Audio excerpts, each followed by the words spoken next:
اس کے بارے میں قاضی صاحب کا موقف یہ ہے کہ الیکشن کمیشن نے جو بھی ٹریبونل بنائے ہیں یا جو بھی ججز لگا رہا ہے یا الیکشن کمیشن جو بھی اقدام کر اٹھا رہا ہے وہ سارے ٹھیک ہیں۔ تو قاضی صاحب کچھ آپ ہی اپنی اداؤں پہ ذرا غور کریں۔ قاضی صاحب کی ایک اور بکھلاہٹ کل کی سماعت میں نظر آئی کہ قاضی صاحب کو سمجھ نہیں آ رہی تھی کہ وہ ملک شہزاد صاحب جو لاہور ہائی کورٹ کے چیف جسٹس تھے، کل ان کا آخری دن تھا، کہ وہ ملک شہزاد صاحب کا نام سپریم کورٹ میں سننا نہیں چاہتے تھے۔ جب وہ وکلاء ان کا حوالہ دیتے تھے، ان کا نام لیتے تھے، تو وہ کہتے تھے نام نہ لیں، آپ کورٹ کی بات کریں۔ اور جب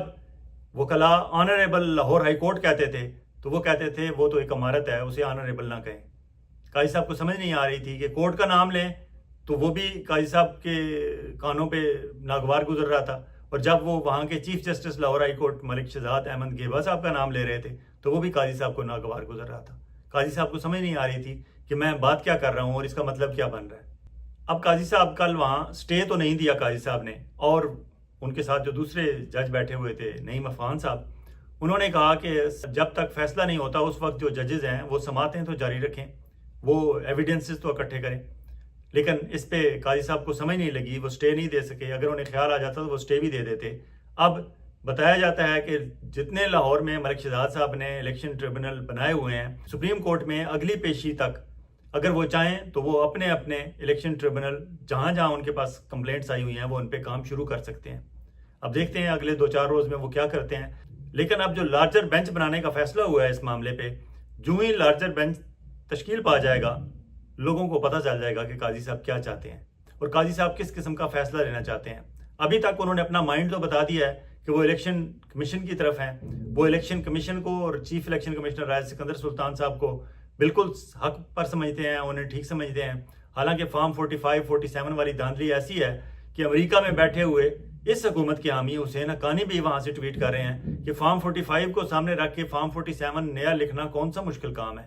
لیکن قاضی صاحب کو یہ بات سمجھ نہیں آتی، کیونکہ وہ سمجھنا ہی نہیں چاہتے۔ انہیں پتہ ہے جس دن فارم 45 سارے اکٹھے کر کے سامنے رکھ لیے گئے اور فارم 47 نئے لکھنا شروع کر دیے گئے تمام 45 اکٹھے کرنے کے بعد، تو نتیجہ کچھ اور ہو جائے گا اور شہباز شریف صاحب کی حکومت برقرار نہیں رہ پائے گی، جس سے قاضی صاحب کو امید ہے کہ شاید وہ قاضی صاحب کو ایکسٹینشن دے دیں۔ یہ ایکسٹینشن کا لالچ ہے جس کی وجہ سے جانتے بوجھتے ہوئے قاضی صاحب اس طرح کی حرکتیں فرما رہے ہیں۔ قاضی صاحب کے پاس اب جب کیس لگا ہوا تھا تو ایک اور پی ٹی آئی والوں نے بہت اچھا پاور شو کیا۔ سپریم کورٹ میں اندر سماعت ہو رہی تھی اس معاملے کی، الیکشن ٹریبونل کے قیام کی، اور باہر تقریباً 100 پی ٹی آئی کے وہ لوگ جنہیں آپ سنی اتحاد کونسل کا کہیں یا پی ٹی آئی کا کہیں، جو الیکشن فارم 45 کے مطابق جیتے ہوئے ہیں، وہ اکٹھے ہوئے اور انہوں نے بھرپور احتجاج کیا۔ وہاں شوکت بسرا جو ایک وکیل بھی ہیں،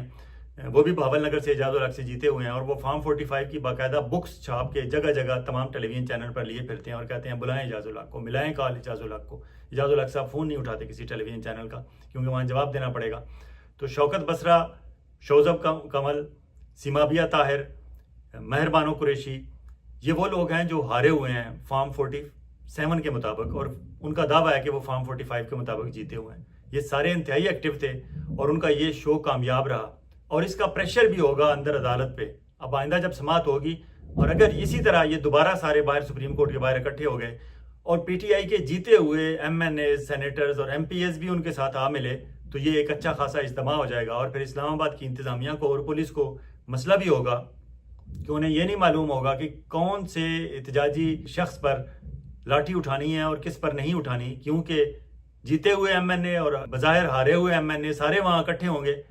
وہ ایک اچھا خاصا پاور شو ہو جائے گا پی ٹی آئی کا، اور میڈیا کی توجہ بھی لے لے گا۔ تو یہ ایک اچھی موو تھی پی ٹی آئی کی۔ دوسری طرف پتہ چلا ہے کہ اڈیالہ جیل میں ڈپٹی سپرنٹینڈنٹ محمد اکرم، جن کے بارے میں عمران خان نے جب توشہ خانہ کیس میں عمران خان سمجھ رہے تھے کہ زیادتی ہو رہی ہے، اور عمران خان سماعت سے اٹھ کے اپنے کمرے میں جو ان کا سیل ہے جہاں وہ قید ہیں وہاں چلے گئے تھے، اور ادھر گواہان پیش کیے جا رہے تھے اور سماعت ہو رہی تھی، اور مخالف جو حکومتی وکیلوں کی ٹیم تھی ان میں سے 2 وکیل الگ کھڑے کیے گئے اور انہیں پی ٹی آئی کا وکیل ظاہر کر کے انہوں نے وہاں جرح شروع کر دی، اور پھر عمران خان کو بلایا گیا کیونکہ اس وقت جج صاحب فیصلہ سنانا چاہتے تھے۔ تو محمد اکرم جو ڈپٹی سپرنٹینڈنٹ تھے جیل میں، اور جنہیں عمران خان کے سیل تک رسائی حاصل ہے، اور وہ عمران خان کی سیکیورٹی کے انچارج بھی ہیں جیل کے اندر، انہیں کہا گیا کہ عمران خان کو بلا کے لایا جائے۔ تو وہ چودھری محمد اکرم بتایا جاتا ہے کہ وہ گئے عمران خان کے پاس اور عمران خان کو کہا کہ کچھ نہیں ہو رہا، ویسے جج صاحب بلا رہے ہیں، اور عمران خان نے کہا کہ ویسے بلا رہے ہیں، اگر کچھ نہیں ہو رہا تو ویسے بلا رہے ہیں، تو میں سن لیتا ہوں بات۔ عمران خان جب وہاں آئے، عدالت میں پہنچے، جو ہی عمران خان کو دیکھا تو جج نے فیصلہ سنانا شروع کر دیا۔ تو اس موقع پر عمران خان نے کہا تھا کہ اکرم تم نے میرے ساتھ دھوکہ کیا ہے، اور بعد میں انہوں نے رپورٹرز کو بتایا کہ اس نے مجھے کہا تھا کہ وہاں کوئی عدالتی کارروائی نہیں ہے، صرف ویسے آپ بلا رہے ہیں آپ کو، تو میں اس لیے آ گیا تھا، مجھے نہیں معلوم تھا کہ میرے پہنچتے ہی یہ یہاں فیصلہ سنانا شروع کر دیں گے۔ محمد اکرم کا تبادلہ کر دیا گیا ہے۔ بتایا گیا ہے کہ مریم نواز نے جب اڈیالہ جیل سے اسے رپورٹس ملی کہ عمران خان کو اور شاہ محمود قریشی کو کافی وہاں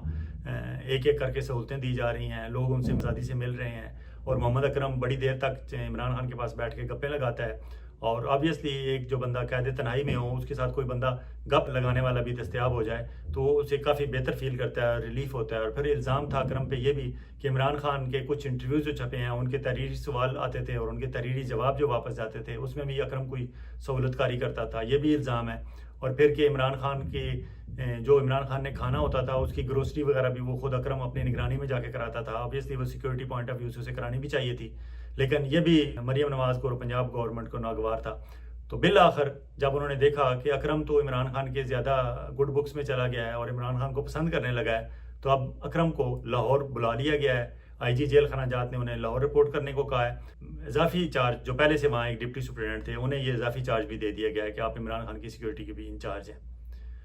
اس پہ پی ٹی آئی والے یہ کہہ رہے ہیں کہ شاید عمران خان کی زندگی کو خطرہ ہے، اور یہ کچھ عمران خان کے خلاف کچھ اللہ نہ کرے کچھ ایسا کرنے والے ہیں جو شاید اکرم کرنے کے لیے تیار نہیں تھا۔ تو لیکن آنے والے دنوں میں پی ٹی آئی اس معاملے کو مزید اٹھائے گی۔ ایسا ہونا نہیں چاہیے کہ عمران خان کو اگر ایک، چاہے وہ جیل کا ہی بندہ تھا جس پہ عمران خان نے یہ بھی کہا تھا کہ اکرم تم نے دھوکہ کیا ہے، آج اگر عمران خان کو اس پہ اعتبار تھا کہ وہ واقعی ان کی حفاظت دل و جان سے کر رہا ہے اور وہ کوئی کسی قسم کی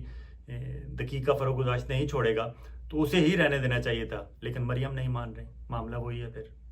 آج پنجاب میں عمران خان کی رہائی کے لیے پنجاب بھر میں مظاہرے ہونے تھے، اس پہ مریم نے آج رات گئے انہوں نے دفعہ 144 لگا دی ہے پنجاب میں، اور 21 جون سے 27 جون تک یہ دفعہ 144 رہے گی۔ اس کے علاوہ پکڑ دکڑ کا سلسلہ بھی رات کو شروع ہو گیا۔ ابھی ہم آپ کو ایک کلپ دکھاتے ہیں یہاں سائیڈ ونڈو پہ، جس میں لاہور سے جو ایاز صادق کے مقابلے میں کینڈیڈیٹ تھے پی ٹی آئی کے، حمزہ عثمان اوان، ان کے گھر میں رات گئے چھاپا مارا گیا۔ حمزہ عثمان اوان تو وہاں نہیں تھے، لیکن پولیس نے جا کے وہاں گھر والوں کو کافی تنگ کیا۔ یہ کلپ دیکھیں آپ سائیڈ ونڈو پہ۔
اسی طرح کے اور بھی کلپس ہیں جو پنجاب بھر میں کل پنجاب گورنمنٹ نے اور پنجاب پولیس نے کل رات کو یہ واردات ڈالی۔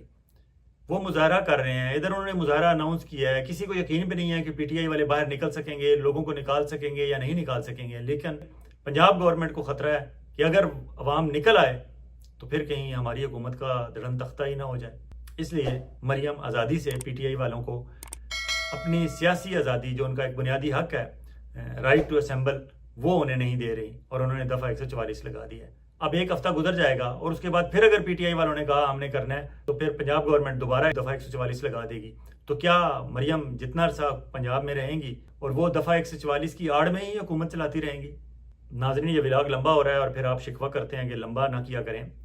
میرے خیال میں اسے یہاں ہی ختم کرتے ہیں۔ دوسرے ولاگ میں بتاؤں گا کہ پاکستان پیپلز پارٹی اور مسلم لیگ نون کی آپس میں بات چیت جو ہو رہی ہے، پاور شیئرنگ فارمولے کے حوالے سے کیا بات ہو رہی ہے، کون سی کمیٹیاں بنائی گئی ہیں، کن معاملات کو طے کرنے کے لیے بنائی گئی ہیں، اور وہ بات کہ کون سی بہت ساری باتیں مریم نواز نہیں مان رہی، اب تک کوئی بھی بات انہوں نے نہیں مانی، فیڈرل گورنمنٹ کی یا مقتدرہ کی یا